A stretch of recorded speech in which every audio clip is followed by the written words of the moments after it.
नाही, कठोर म्हणजे यांचा फाशीशिवाय दुसरी सजा नाही यांना. हे जिवंत राहण्याचा अधिकार यांना नाही.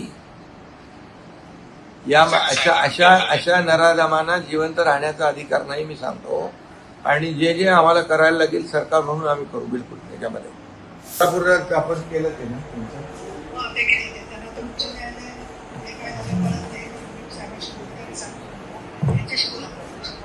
हा, नमस्कार नमस्कार नमस्कार. ते झालेली अतिशय घटना दुर्दैवी आहे आणि त्याला आपल्याला बिलकुल कडक शासन झालं पाहिजे.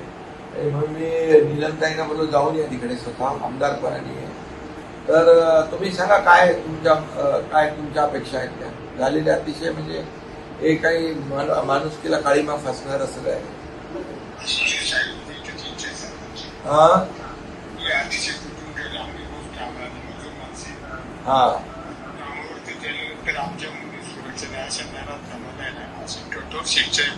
नाही, कठोर म्हणजे यांचा फाशीशिवाय दुसरी सजा नाही यांना. हे जिवंत राहण्याचा अधिकार यांना नाही. या अशा नराधमांना जिवंत राहण्याचा अधिकार नाही, मी सांगतो. आणि जे आम्हाला करायला लागेल सरकार म्हणून आम्ही करू, बिलकुल त्याच्यामध्ये.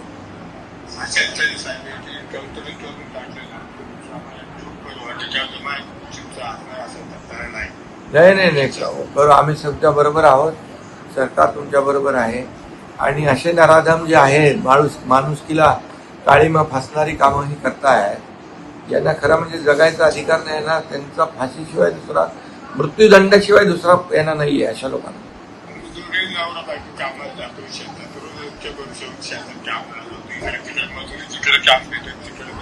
हो आपण हो ना.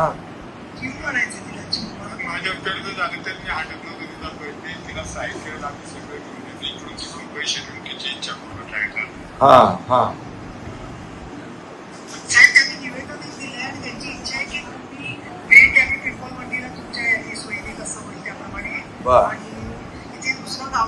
गावकऱ्यांची बैठक पण झाली. त्याच्यात पोलीस पण आहेत. तर प्रत्येक गावात अशा घटना घडतायत ना, नागरिकांची एक सुरक्षा समिती लोकल लेवलला करावी आणि त्याला समाज कल्याण, महिला बाल विकास, आपल्या बाकीच्या लोकांनी ग्राम स्तरावरती मदत करावी. जेणेकरून 25,000 इथली लोकवस्ती आहे, एक पॅटर्न म्हणून करून एक ठिकाणी हा माणूस ना आधी पण त्यांनी 8-10 महिलांना त्रास दिलेला होता. फोटो काढणं, टॉयलेटला गेल्यावरती पाठलाग करणं. पोलिसांनी त्या महिलांचे पण जबाब घेतलेले आहे, पुरावे जमा केले. पोलिसांनी देखील थोडंसं ते गस्त वाढवली पाहिजे, पेट्रोलिंग गस्त. पोलिसांनी देखील तिथे कोण डीवायएसपी आहेत का? हा हॅलो. तिथे थोडी अशा प्रकारची लोक जी आहेत त्यांना ते थोडंसं गस्तही वाढवा, पेट्रोलिंग वाढवा. आणि थोडी लोकांच्या मनामध्ये जी दहशत आहे ती थोडी दूर झाली पाहिजे. एक पॅटर्न तयार करा ना तुमचा. पॅटर्न तयार करून सगळीकडे आपल्याला लोकांची गस्त वाढवता येईल. यांनी एक निवेदन पाठवले, ते मी तुम्हाला पाठवते. दारू विक्री बंद करावी, या कुटुंबाचं पुनर्वसन आणि एक विशेष उपाययोजना आदिवासी समाजाची महिला आणि बालकांसाठी असं त्यांनी म्हटलेले. आता सरकारकडून 10 लाख रुपये त्यांना मिळतील, परंतु फाशीच्या शिक्षेत आता पुढे काय होतंय साहेब, आपण इथे लवकर निकाल देतो. नाही ते पुढे पण आपलं काम चालू आहे. ते एजीना वगैरे सांगून आपलं काम चालू आहे, तिकडे पण करू लवकर. डीजीना सांगून चालू. डीजी आहे आणि ऍडव्होकेट जनरल आहेत ना आपले, ऍडव्होकेट जनरल. त्यांच्या मार्फत आपलं ते पाठपुरावा सुरू आहे.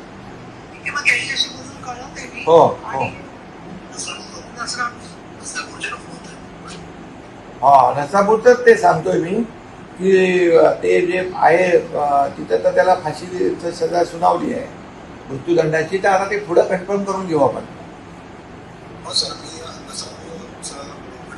हो हो हो.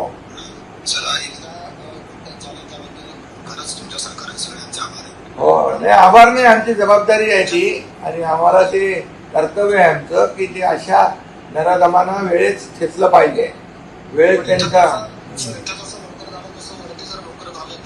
हो हो हो बिलकुल. त्याच्यामध्ये आम्ही मागे आहोत. ऍडव्होकेट जनरल आणि त्यांच्याशी आमची चर्चा चालू आहे आणि ते लवकरात लवकर कसं ते हायकोर्टमधून कन्फर्मेशन होईल ते करतोय आम्ही.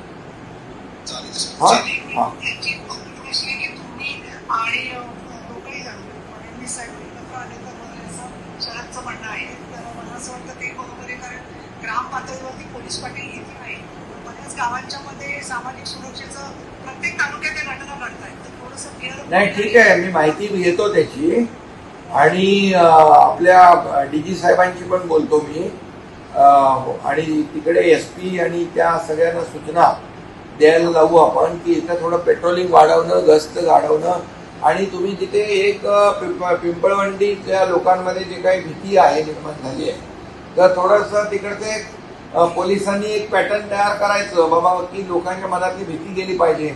हे गुंड, मवाली, हे दारुडे, हे असे नशेखोर लोक जे आहेत यांचा थोडासा असा जो बंदोबस्त करून टाकला पाहिजे. त्यांना नीट वठणीवर आणलं पाहिजे.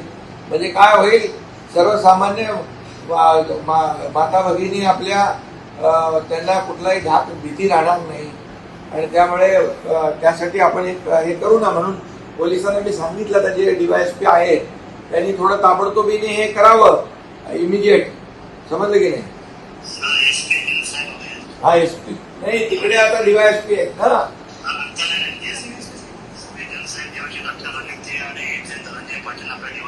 हा हो हो हो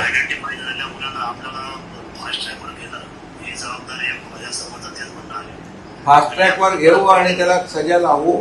आणि मी गिल SP पण बोलतो मी, ते थोडं जे काही तिकडे असे उडाण टप्पू आहेत त्यांना थोडंसं नीट हे करायला हवं आपण. समजलं की नाही? हा हो ठीक आहे, करतो मी.